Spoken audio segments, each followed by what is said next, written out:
Hey, so in this video, I'm going to go over this article I created. This is the wrong date. I just set the date whenever. I'll update that later, but I'll put the the link to this in the description. But yeah, I'm just going over basically what's in this article.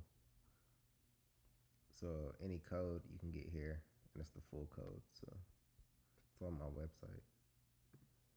So first, I'll start with the collection on Firebase, Firestore.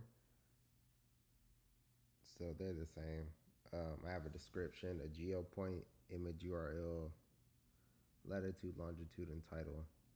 Yeah, and the reason I have latitude, longitude, and geo point, um, I was just mimicking Superbase. They don't have like a geo point. There's a way to get something like that, but it's through an extension. And unless they've updated since then, but yeah, when I first made this, I was just matching both platforms. But yeah, anyways, I'll get more into that later. Um, so, oh, description and title. I mean, it's straightforward, but title and description. It's just whenever you click on um, a custom marker or a marker in general. Yeah, and I also have Mapbox, but I'll go over this in another video. So yeah, we'll go to Flutter Flow, and I'll show the custom data type I have. It matches pretty much the Firebase collection. Lat long is the same as the GeoPoint. And yeah, I will get rid of this in the future, but for now I still have that, and that's what the code is using.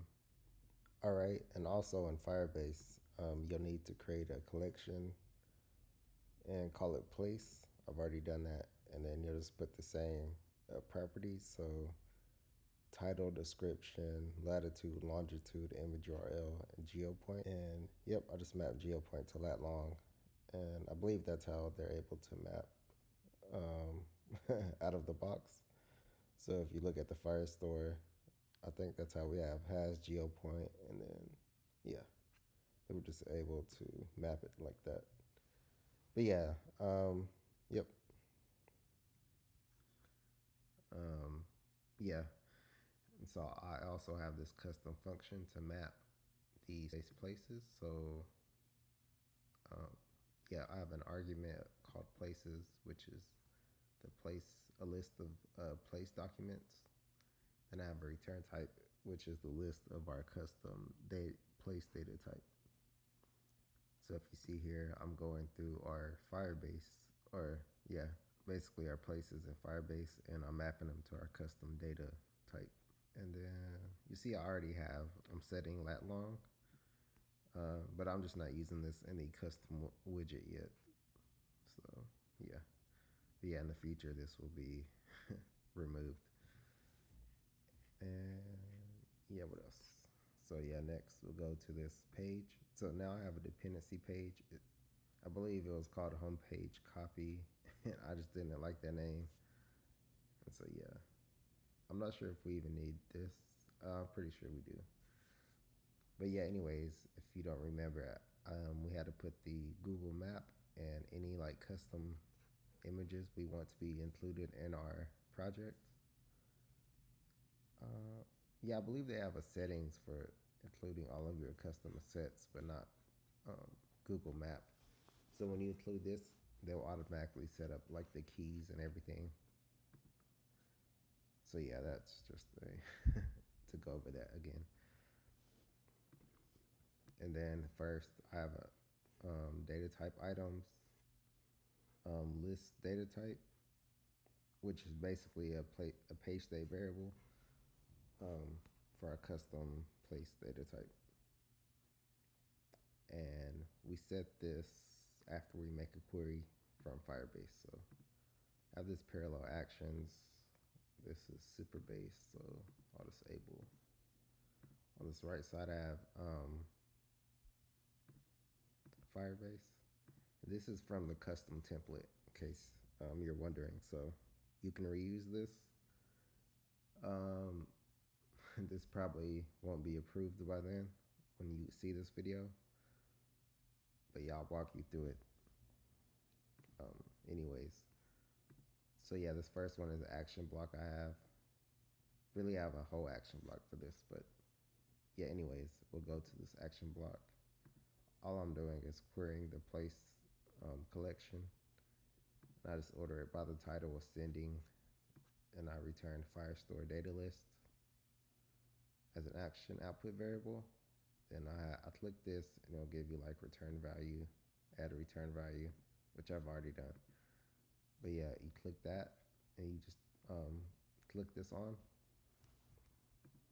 And then here, I'll just remove it just so I can explain it. So we'll go to our custom function that I mentioned earlier. And we'll just set that to the action output variable. Or, yeah. Then we'll just confirm that. And then that's good. So we'll go back to the home page. We'll see the data, the Firebase data type that gets mapped. We'll get put in this Firestore places action output variable. And yeah, we'll use that to update the page state. So I'm just setting the value to the action output variable. So we just go to action output, Firestore places, and yep.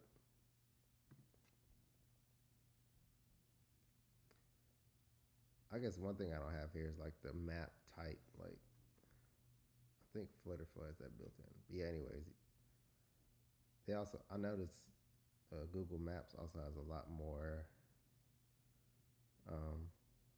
parameters and properties you could set. I might add those later. But yeah, anyways, here I'm setting the data type. Basically, the places is now accepts a list of the custom place data type. So I just set it to the page state variable. So you just go to page state data type items. I think this is in Arizona somewhere. And then yeah, for the action output, I'm just updating the page state. I have another page state variable. Anytime they click on a marker, it'll set that page state variable to that the place data type basically. So it returns the place data type in the code. I'll show that in the next video. But yeah, this is just going over how I'm setting up everything on Flutter Flow with custom data types in Firebase. In the next video, I'll go over the code just so you know how to change it to fit your needs. So yeah, thank you for your time, and I'll see you in the next video.